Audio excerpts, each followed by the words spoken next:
안녕하십니까. 졸업설계 스튜디오 포용도시 발표를 맡게 된 문채연, 오준영, 조예은입니다. 목차로는 첫 번째 포용이란, 두 번째 포용도시란, 세 번째 포용도시 등장 배경, 네 번째 포용도시 사례, 다섯 번째 포용도시 관련 정책, 여섯 번째 우리가 생각하는 포용도시, 일곱 번째 참고 문헌으로 나누었습니다. 먼저 포용에 대해 알아보겠습니다. 포용이란 인종, 사회적 성으로서의 젠더, 계층, 문화적 차이 등 다양한 원인으로 사회에서 배제된 집단이 주류 사회 시스템 안으로 편입되어지는 것을 의미하는 것입니다. 즉 실천적인 의미에서 포용이란 사회적 배제를 극복하기 위한 정책적 지향점이라고 할 수 있습니다. 이를 달성하기 위해서는 단순히 취약계층 혹은 배제계층에 대한 지원만으로는 불충분하고 이를 넘어 공동체의 의사결정에 참여할 수 있는 자립적인 지위를 보장하기 위한 교육, 복지, 경제활동 등에 대한 다양한 노력들이 시도되어야 합니다. 이를 통해서 사회 구조의 변화를 이끌어내고 모든 사람에게 동등한 기회가 보장되는 사회 자체의 개선을 지향하는 것이라고 할 수 있습니다. 그 다음으로는 포용도시에 대해 알아보겠습니다. 포용도시는 자원 배분에서 공간의 정의가 실현되고 의사결정에 있어서 시민 참여가 보장되고 사회적, 경제적, 문화적 다양성이 존중되는 도시를 말한다고 합니다. 이때 중앙정부보다는 지방도시의 권리를, 행정보다는 시민의 권리를, 중산층보다는 소외계층의 권리를 존중하는 것이 가장 핵심이라고 합니다. 즉 지속가능한 도시에서 한 걸음 나아가 도시에 대한 권리와 모두를 위한 도시를 위해 공공재로서 시민의 도시 공간을 향유할 수 있는 도시에 대한 권리를 보장하는 도시라고 할 수 있습니다. 그 다음으로는 포용도시의 등장 배경입니다. 포용도시는 2016년 UN 해비타트 의제로 채택되면서 전 세계로 퍼지게 되었습니다. 또한 국내에서는 2018년 문재인 대통령이 예산안 관련 시정연설에서 포용국가라는 개념을 강조하면서 관심이 높아졌다고 합니다. 이러한 포용도시 혹은 도시의 포용성에 대한 논의는 국제기구 중심의 국제사회를 중심으로 시작되었습니다. 1990년대 이후 2000년대 중반에 이르기까지 전 세계는 신자유주의적 경제질서의 재편을 경험한 바가 있습니다. 그 결과 경제적 불균형으로 대변되는 양극화 현상과 사회적 배제 현상이 심화되었음을 인식하게 되었고 결과적으로 신자유주의의 강력한 영향력에 대한 비판적, 회의적 시각이 강화되었으며 이를 극복하기 위한 논의가 확산되었다고 합니다. 특히 최근 들어 국제사회에서 포용적 성장과 함께 포용도시의 개념 및 실천 방안에 대한 논의가 중요하게 논의되고 있다고 합니다. UN 해비타트에서 포용적 성장에 있어서의 공간적 관점을 보다 적극적으로 해석한 바로는 도시계획 수립 시행 시 참여 확대 및 사회적 혁신, 양질의 기초 서비스에 대한 접근성 강화, 도시계획에 있어서 포용성 제고 등의 의제를 강조한 것이라고 합니다.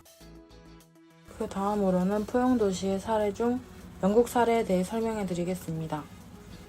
첫 번째 예시로는 영국 에든버러입니다. 에든버러는 주기적으로 공원 녹지 현황을 검토하여 오픈 스페이스 어딧을 작성하고 이를 바탕으로 공원 녹지 기본 계획에 해당하는 오픈 스페이스 스트래티지를 수립한다고 합니다. 2010년 처음으로 전략이 수립된 이후 지난 2016년 2차 전략이 작성되었습니다. 검토 결과 2016년에 작성된 2차 전략 계획에서 박탈과 불평등 문제를 전략 수립의 주요 배경으로 다뤘고 상위 국토계획에서 제시된 불우한 커뮤니티에 대한 정책의 필요성을 언급하고 공원 녹지의 박탈 지역 내 스트레스 감소와 건강 개선에 대한 긍정적 영향을 강조하면서 전략 개발의 당위성을 제시하고 있다고 합니다.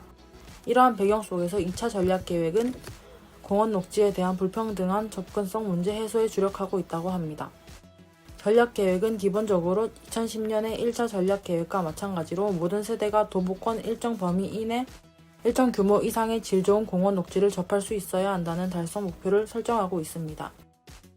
모든 공원 녹지를 빈곤 상위 20% 지역을 표시한 자료와 병합하여 검토함으로써 공원 녹지 박탈 지역을 확인하고 공원 녹지 공급과 개선 사업을 계획하고 있다고 합니다. 그 다음으로는 벨파스트입니다. 2005년에 수립되어 지금껏 적용되고 있는 Your City, Your Space라는 제목의 벨파스트 공원 녹지 계획은 사회적 불평등이나 포용성에 대한 문제의식과 관련 정책을 포함하고 있지 않다고 합니다. 그러나 최근 벨파스트 정부는 사회적 불평등 완화를 위한 정책 수립을 시작하였습니다. 북아일랜드의 빈곤 지역 10곳 중 8곳이 벨파스트에 위치한다는 사실과 지역의 빈곤 수준과 건강 불평등이 밀접하게 연관되어 있다는 인식을 바탕으로 건강 불평등 해소를 위한 공공공간 정책을 개발하고 있다고 합니다. 그 일환으로 2014년 사회적 불평등을 줄이고 긴밀한 커뮤니티를 구축하여 포용적 성장을 이루는 목표를 둔 벨파스트 아젠다를 선언하고, 정부는 벨파스트 아젠다와 도시 비전에 기초하여 평등이라는 가치를 반영하는 방향으로 공원 녹지 계획을 수정할 것을 예고했다고 합니다. 마지막으로는 리버풀입니다. 리버풀은 심각한 사회적 불평등 수준을 보이는 곳으로 알려져 있습니다. 2004년, 2007년, 2010년 여러 차례의 잉글랜드 내 가장 빈곤한 도시로 선정되기까지 했다고 합니다. 이러한 배경 속에서 리버풀시는 불평등 완화와 포용성 확대를 위한 각종 정책을 개발하고 있습니다. 기본적으로 리버풀은 장기 종합 발전 계획에서 포용적 도시 환경을 강조하고 있습니다. 지속 가능하고 활기차며 독특한 글로벌 도시 비전과 함께 9가지 목표 중 하나로 포용성 증대와 평등한 기회를 설정하고 공공공간에 대한 시민의 모두의 접근성을 보장하는 도시 설계 정책을 제시하고 있습니다. 리버풀은 2010년 사회적 불평등에 대한 강한 문제의식과 전략을 담은 공원 녹지 계획을 수립하였는데, 그 배경에는 리버풀이 풍부한 양의 공원 녹지를 자랑하고 있으나 부유한 지역이 빈곤 지역에 비해 18%의 녹지를 더 보유하고 있다는 사실과 공원 녹지 분포의 불균형 및 빈부 지역 간 차이가 곧 건강 불평등 문제로 이어진다는 문제인식이 자리하고 있어, 이에 따라 건강 불평등 문제에 대응하는 공원 녹지 정책을 수립하였다고 합니다. 그 내용으로는 첫째, 공원 녹지와 상관성이 높은 정신질환, 비만, 관상동맥, 심장질환과 같은 건강 문제를 주요 지표로 설정하고 있다고 합니다. 둘째, 건강 문제별 박탈 지역을 정책 시행 우선 지역으로 고려한다고 합니다. 셋째, 신규 녹지 조성 기능과 질적 수준의 향상, 프로그램 지원 등의 세부 실행 전략을 제시하고 있다고 합니다. 이러한 전략 아래 리버풀 정부는 관련 사업을 시행하였습니다. 리버풀은 전략 계획 수립 후 빈곤 지역의 공원 녹지 재생을 위해 총 30만 파운드에 이르는 별도의 기금을 마련하였고, 다양한 단체와 협업하여 38개의 사업을 추진하였다고 합니다. 사업 시행 결과 웰빙 수준 향상과 신체 활동 증가와 같은 긍정적인 효과가 보고되었다고 합니다. 포용도시 관련 정책에 대해 소개해 드리겠습니다. 먼저 도시재생 뉴딜 사업입니다. 도시재생 뉴딜 사업은 전국의 낙후지역 500곳에 매년 재정 2조 원, 주택도시기금 5조 원, 공기업 사업비 3조 원 등 5년간 총 50조 원을 투입하는 도시재생 사업입니다. 기존 도시재생 사업은 재생계획 수립 중심으로 추진되어 주민들이 체감할 수 있는 성과가 미약하고 지원 수준도 미흡했기 때문에 정부 지원을 대폭 확대하고 국가적 문제가 되고 있는 도시 쇠퇴에 대응하여 도시재생 뉴딜 사업을 추진하고 있습니다. 도시재생 뉴딜 사업의 추진 방향은 주거복지 삶의 질 향상, 도시 활력 회복, 일자리 창출, 공동체 회복 및 사회통합의 정책 목표를 가지고 노후 저층 거주지의 주거 환경 정비, 구도심을 혁신 거점으로 조성, 도시재생 경제 생태계 조성, 풀뿌리 도시재생 거버넌스 구축, 상가 내몰림 현상의 선제적 대응이라는 추진 과제를 해결하는 것입니다. 사업 모델은 면적 규모에 따라 우리 동네 살리기, 주거 정비 지원형, 일반 근린형, 중심 시가지형, 경제 기반형 등 5가지로 나뉩니다. 우리 동네 살리기는 면적 5만 제곱미터 미만 소규모 저층 주거 밀집 지역에서 추진하며 거주민 1000가구 이하 마을이 해당됩니다. 이곳에는 주택 개량과 함께 CCTV, 무인 택배함 등 생활 밀착형 소규모 생활 편의시설이 설치됩니다. 주거 정비 지원형은 5만에서 10만 제곱미터 저층 단독주택을 대상으로 하며 도로 정비, 주택 정비, 공공임대주택 공급 등이 이루어집니다. 일반 근린형은 10만에서 15만 제곱미터 주거지와 골목 상권 혼재 지역입니다. 여기에는 노인, 청소년 등 지역민을 위한 문화 서비스 공간 등이 설치됩니다. 중심 시가지형은 주로 상업지역에서 이루어지며 노후시장 개선, 빈 점포 리모델링을 통한 창업공간 지원 등이 이루어집니다. 경제기반형은 역세권, 산업단지, 항만 등 대규모 사업지가 해당됩니다. 여기에는 복합지식산업센터 건립, 국유지 활용 개발 등이 이루어집니다. 다음 정책은 생활 SOC입니다. SOC는 사회 간접 자본, 생활 편의를 위한 기반 시설들을 뜻합니다.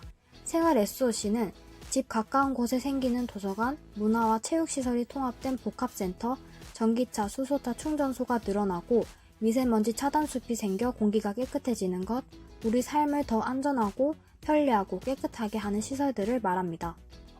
문재인 정부는 임기 내인 2022년까지 생활 SOC 시설들을 대폭 확충하여 국민 누구나 어디에서나 품격 있는 삶을 살 수 있는 대한민국이라는 비전을 달성하기 위해 여가 활력 분야의 공공체육 인프라 확충, 문화시설 확충, 취약지역 기반 시설 확충, 생애 돌봄 분야의 어린이 돌봄 시설 확충, 취약계층 돌봄 시설 확충, 공공의료시설 확충, 안전 안심 분야의 안전한 삶터 구축, 깨끗한 생활환경 조성으로 이루어진 3대 분야 8개의 핵심 과제를 중심으로 추진해 나갈 계획을 발표했습니다.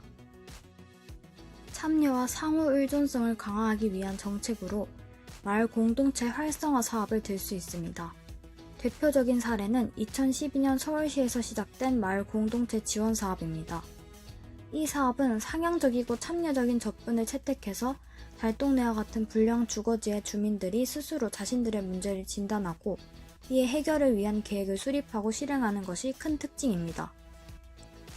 마을 공동체 지원 사업의 가장 큰 성과는 마을 활동의 주체가 정립되고 주민 조직과 공동체가 형성 또는 복원되는 계기가 마련되었다는 것입니다. 마을 공동체 종합지원센터가 조사한 바에 따르면 마을 주민들은 마을 공동체 사업을 통해 지역사회에 대한 관심을 갖게 되었고 자기 지역의 존재 가치와 의미를 찾게 되고 타인으로부터 인정을 받게 되면서 자존감이 향상된 것으로 나타났습니다.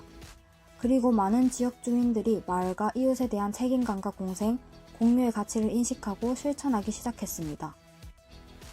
서울시 마을 공동체 사업은 마을 공동체의 성장과 준비 정도에 따라 씨앗기, 새싹기, 성장기로 구분해 주민 모임 형성 지원, 실행 지원, 골목 공간 지원, 마을 계획 수립 실행 지원의 단계를 통해 맞춤형 지원을 실행합니다. 포용도시는 공간 정의를 실현하고 시민 참여를 보장하고 사회, 경제, 문화적 다양성을 존중하는 도시입니다. 또한 내재된 내용으로는 불평등 없이 사회 문제를 직면하는 사람들을 포함한 모든 사람들을 다 포용할 수 있는 도시를 의미합니다. 저희가 생각하는 포용도시란 사회 문제에 직면하는 사람들이 그들이 거주하는 공간 내에서 제공하는 서비스를 평등하게 이용할 수 있는 것이라고 생각합니다. 그렇기 때문에 저희는 포용도시의 개념 중 공간적 개념의 정의를 공간 내에 확립하여 사회 문제에 직면하는 모든 사람들을 포용할 수 있는 공간을 만들고자 합니다. 이것은 저희의 참고 문헌입니다. 이것으로 저희 팀의 발표를 마치겠습니다. 감사합니다.